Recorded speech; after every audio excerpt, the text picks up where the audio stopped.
Hey guys, Sarge15 here with a video of how to make a good Yu-Gi-Oh deck for mainly the beginners. So, anyways, I did make a video of this before for teamdarkhaze, but this is just, like I said, an updated one. And I finally got a video camera, so, my own video camera. So, yeah. Anyways, this video is mainly for beginners, so you don't really have to watch it if you're more in the advanced area. But, anyways, or just for the people who are having trouble. To make a good Yu-Gi-Oh deck, you want to be able to, first of all, a good idea is if you're trying to base it off of like a certain type, like X-Saber with Infernity, something like that, or Fabled or something like that. You can always go on YouTube and look up deck profiles for ideas. But you could copy their deck list, but it's probably not the best idea, because that's their main idea and how they'd run it. So, but anyways, if you want to just build your own random type of deck, or your own deck with of whatever type, good thing to do is balance your deck out with at a certain amount, because you don't want too many cards. Like, you have to have, in the rules, obviously 40 to 60 cards in your deck. It's always good to have a low number of cards, or a lower number in your deck, because if you have too much, you need to or if you have too much and you're trying to pull off a certain type of combo, then basically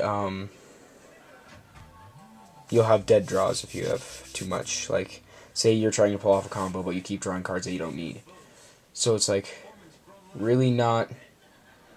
So, yeah, I totally just lost what I was saying. But anyways, dead draws are obviously bad, because it'll stall even longer and could cost you the duel. Okay, you don't want to just, I know a few people who do this, just randomly throw cards in their deck because they think they'd go good with like one combo. It's like, that's not the best idea, because you probably won't, or a lot of the time you won't be able to do it or whatever. Or you don't want to just randomly throw cards in because you think they're good. I know a few people who do that.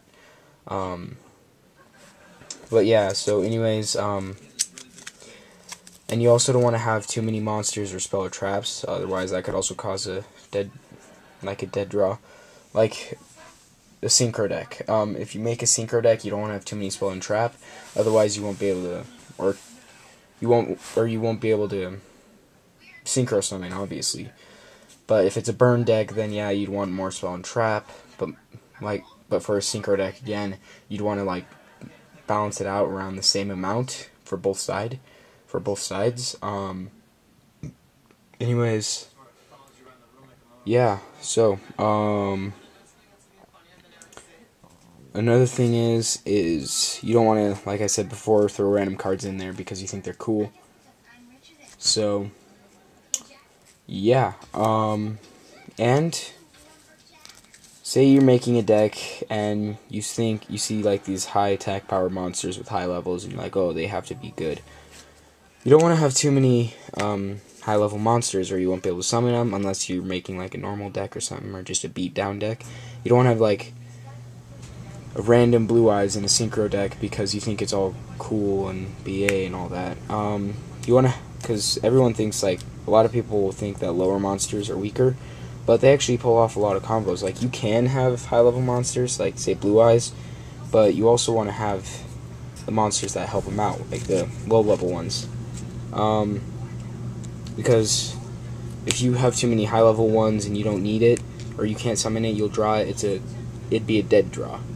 So basically you'd want to throw the low level monsters in as well, to back them up, because they're basically support. Or this could, like, say you had Totem Dragon in there, he counts as 2 sacrifices, which would help bring your high level monster out.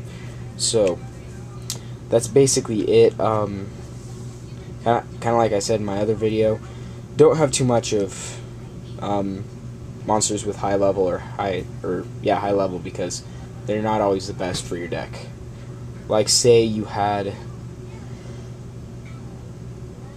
I totally forgot. Okay, say you were making like an Infernity deck. You don't want a random Blue Eyes in there because you think it's cool. But if you had something else in there that made a combo with Blue Eyes, that'd be a good idea. But you don't want, like I said, just don't throw cards in because you think it's cool. Trust me, as much as you think it could be a good idea, it's not. Okay, it'll really help if you don't do that. Another thing is like I said, for the whole, I forgot about this. So, like I said, for the whole too many cards thing in a deck, and say in a synchro deck again, you wouldn't want too many tuners or non-tuners because you wouldn't be able to synchro summon. So yeah, but you can like throw those, like if your whole deck has a point for the high level monsters. Kind of going back to that again, you could do something like this, like say a Disaster Dragon deck, like the Red Eyes Darkness Metal Dragon. Like if you want to base your deck around that, then yeah, throw them in there, but not unless, I doubt it wouldn't be a great idea to just randomly throw them in. So yeah, spell and trap cards. For this, spell and trap cards, you want to be able to. They're mainly there to support your deck or whatever. You don't want to just throw, like, again, random cards in because you think they have good effects. Like you can throw Monster Protection in there or something like that. That's a good way to support if you want to make your. If you have like a beatdown deck and you need Monster Protection, their Spell and Trap are a good support for it. Like My Body is a Shield, good support card, rather than, I don't know, something else like that. Or say you have like, or you want your Spell and Trap to be Monster Destruction, throw something like 2 Bottomless in. Most people run 2 Bottomless, so again, if you have Bottomless, run 2. Trust me, good idea. But yeah, you always want just the cards that will actually help your deck rather than just they're randomly there.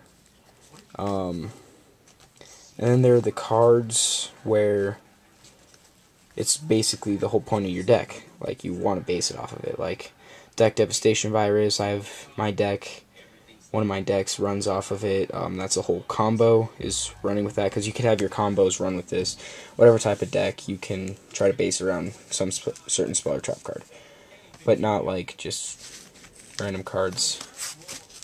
Other support cards is to start it, and you can use spell and trap cards to help boost your combo or start it up, or for emergency, like Future Fusion for my deck, just to send 5 dragons to the graveyard so I can basically summon my high level monster out faster. Trust me, you don't want to just throw random stuff in there, like a mix of it. Well, you can throw a mix of everything in, but you don't want to throw like say you were building a dragon deck and you thought Inferno Reckless Summon, say, had a good effect. You're like, oh, I could do that. Not a good idea, because yeah. So, because dragons have normally over 1,500, and you don't want to throw this in because it'd be really pointless. You don't want to just mix a blend of them in, of random cards in. Basically, that's mainly the whole point I'm getting at, is don't randomly blend cards together. Always have a set of combos. So yeah, when you build a deck, make sure instead of you're like, oh, I have a new deck idea, or like just a random deck you want to make, it's not also a good idea to just base it all off of one combo. I mean, like, back it up with other combos, that kind of stuff. Like, and for they even have monster support cards for like Honest, for like all the light monsters. Like, say you were making a Batteryman deck and another combo would be for defense, for a boost on the defense side, throw Honest in for support. So yeah, basically don't. And the final thing I'm basically going to say is, I've been kind of hinting at it, but when you base your deck off of a combo, always make sure you have support to back it up, because you don't want to like get to the combo and then have it killed because you had no support. Okay? Well, that's it, guys. So remember, rate, comment, subscribe, and I'll put the other video, my first one on Team Dark Haze, right up here. Alright, later, guys.